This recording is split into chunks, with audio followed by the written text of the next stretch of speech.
latest international corruption index shows that Trinidad and Tobago has dropped 18 points and is now ranked 91 out of 183 countries. President of the Trinidad and Tobago Transparency Institute, Richard Joseph, says it's clear that some of the issues affecting the current People's Partnership government have impacted on the corruption index. More from Ria Rambali.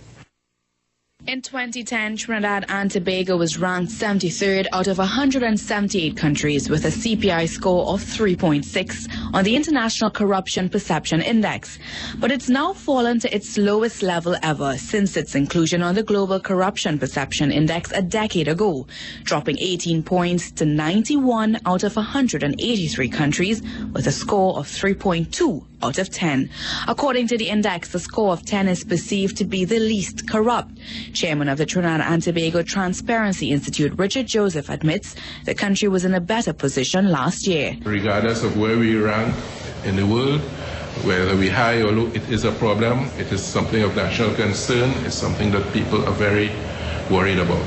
In a conference to disclose the 2011 findings hours after it was released on Thursday, Joseph pointed out, of the 11 CARIFORUM countries ranked, 5 were above the midpoint score of 5. Trinidad and Tobago failed to make that list. Anything below the score of 5 is considered as a strong perception that corruption is a problem or a challenge in that particular country.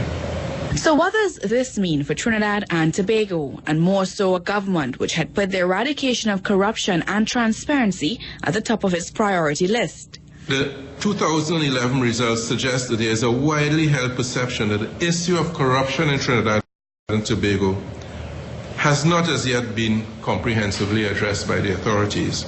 Joseph believes several events in the past year have also created doubts about the current administration's commitment to transparency and accountability.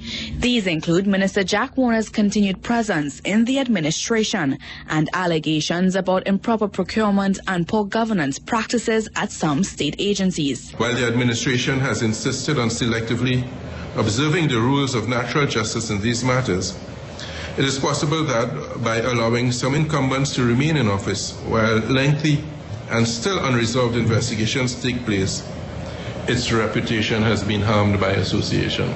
Joseph also believes that disclosures from the Coleman Commission of Inquiry into CL Financial and the Hindu Credit Union have also contributed to a reversal of the fortunes of the country.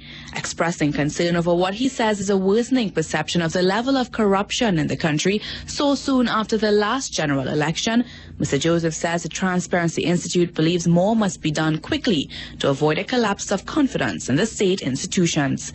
For CNC3, I'm Ria Rambali. And that's the story which takes us to your vote. The question we'd like to ask you to vote on tonight. You've heard the findings of Transparency International.